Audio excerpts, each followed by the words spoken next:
حضرت مصعب بن عمیر رضی اللہ تعالیٰ عنہ، وہ نوجوان 200 درہم کا جوڑا ان کا سل کر آتا تھا شام سے تیار ہو کر۔ اس مصعب کے ساتھ کیا سلوک کیا؟ باپ تو مر چکا تھا، ماں نے پالا تھا، دولت بہت چھوڑ کر گیا تھا باپ، لیکن یہ کہ آپ کو معلوم ہے عرب کے اس معاشرے میں عورت کی کوئی حیثیت نہیں تھی۔ چچا تھا آپ سربراہ خاندان کا، چچا نے کہا مصعب اگر تم نے اپنے باپ کا دین چھوڑ دیا ہے تو باپ کی دولت پر بھی تمہارا کوئی حق نہیں ہے، نکل جاؤ گھر سے۔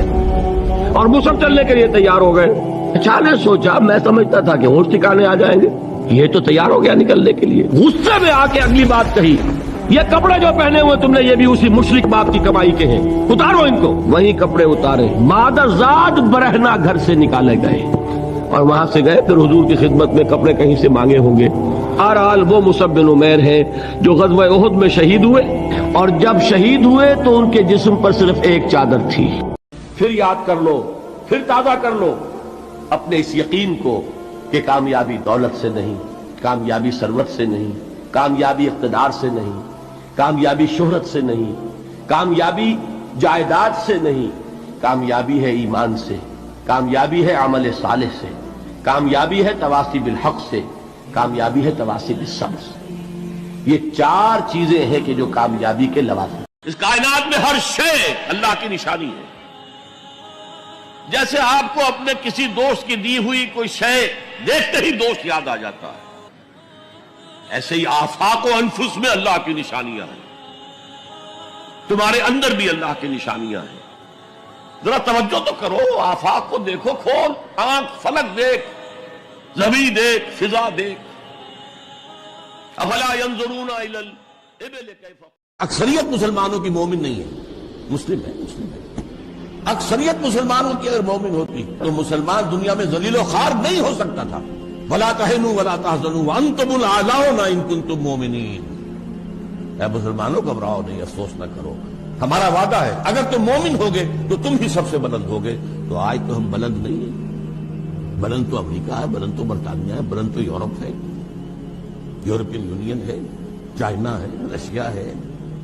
اور آج جو پٹائی ہو رہی ہے امت مسلمہ کی، جو عذاب آ رہا اللہ تعالیٰ کی اجازت سے آ رہا، اللہ کی اجازت کے بغیر تو پتہ تک بھی جنبش کھاتا۔ جس قوم کے پاس اللہ کی کتاب ہو اور اللہ کی شریعت اور وہ اللہ کے رسول کے امتی ہونے کے مدعی ہوں، وہ قوم زمین پر اللہ کی ریپرزنٹیٹو ہو جاتی ہے۔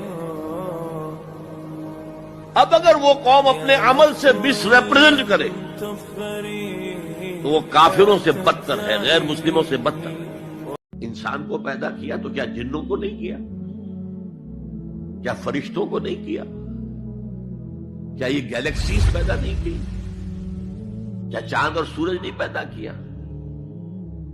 کیا ہماری زمین کے اوپر زندگی کی جو شکلیں ہیں، نباتاتی اور حیواناتی، یہ چرند ہیں اور پرند ہیں اور مچھلیاں ہیں، کس نے پیدا کی؟ سب کچھ اس نے پیدا کیا، لیکن اس کی کریشن کا کلائمیکس انسان، سب سے بڑی اس کی تخلیق انسان، جو مسجود ملائک بن گیا۔ فسجد الملائکۃ کلھم اجمعون، کس قدر تاکید ہے، سجدے میں گر گئے تمام فرشتے، کل کے کل فرشتے جمع ہو کر 3 مرتبہ۔ کہیں شبہ رہ جائے جبرائیل نے نہیں کیا ہوگا سجدہ یا اسرافیل، نہیں، کلھم اجمعون۔ یہ انسان شاہکار ہے اللہ کی تخلیق کا۔ اے نبی ان کے کان کھول دیجئے، اچھی طرح سنا دیجئے کہ اے لوگوں، اے ایمان کے دعوے داروں، اگر تمہیں اپنے باپ، اپنے بیٹے، اپنے بھائی، اپنی بیویاں یا بیویوں کے لیے شوہر اور اپنے رشتہ دار اور اپنے وہ مال جو بڑی محنت سے کما کر کھتے بھرے ہوئے ہیں، اور اپنی وہ تجارت جس کی کساد بازاری کا تمہیں اندیشہ رہتا ہے مندہ نہ ہو جائے، اور اپنے وہ محل، اپنی حویلیاں جو تم نے تعمیر کی ہیں اور بہت تمہیں محبوب ہیں، انہیں خوب فرنش کیا ہے، اگر یہ 8 چیزیں محبوب تر ہیں اللہ سے اور اللہ کے رسول سے اور اللہ کی راہ میں جہاد سے، تو جاؤ دفعہ ہو جاؤ، وہاں بیٹھ کر انتظار کرو یہاں تک کہ اللہ اپنا فیصلہ سنا دے، اور اللہ ایسے فاسقوں کو کبھی ہدایت نہیں۔ قرآن کو جھٹلا رہے ہم اپنے عمل سے۔ ایک سے آپ سے پوچھے گا، آپ قرآن کو اللہ کا کتاب مان لیا، میں مانتا ہوں، آپ نے کبھی پڑھا اس کو؟ آپ 7 سمندر کا سفر پار کر کے یہاں MBA کرنے تشریف لے آئے ہیں امریکہ میں۔ MBA معلوم ہوتا ہے کہ کوئی پتہ نہیں، کوئی جنت کی کوئی سیٹ ہے، کیا ہے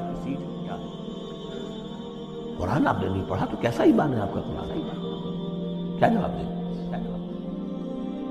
اگر ہم اللہ کا ایک حکم مانیں گے، ایک نہیں مانیں گے، یہ جزوی اطاعت ہے، یہ اللہ کو قبول نہیں ہے۔ اللہ کی طرف سے تو یوں سمجھیے کہ پیکج ڈیل ہے، ٹیک اٹ اور لیو اٹ، لینا ہے تو پورا لو ورنہ دفع ہو۔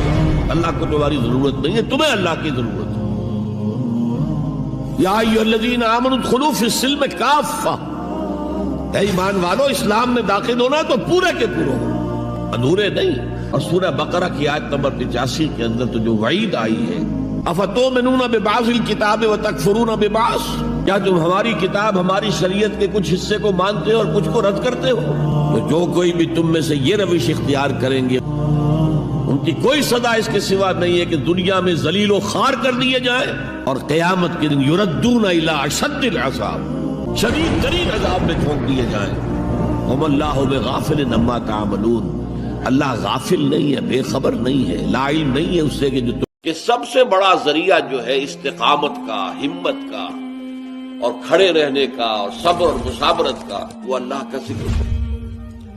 اس لیے کہ اس ذکر سے ایمان تازہ ہوتا ہے، اور ظاہر بات ہے کہ جتنا ایمان گہرا ہوگا اور مضبوط ہوگا اتنی ہی استقامت آئے گی، اتنی ہی سختی جھیلنے کو انسان تیار ہوگا، اتنی ہی قربانی دینے کے لیے آمادگی ہوگی۔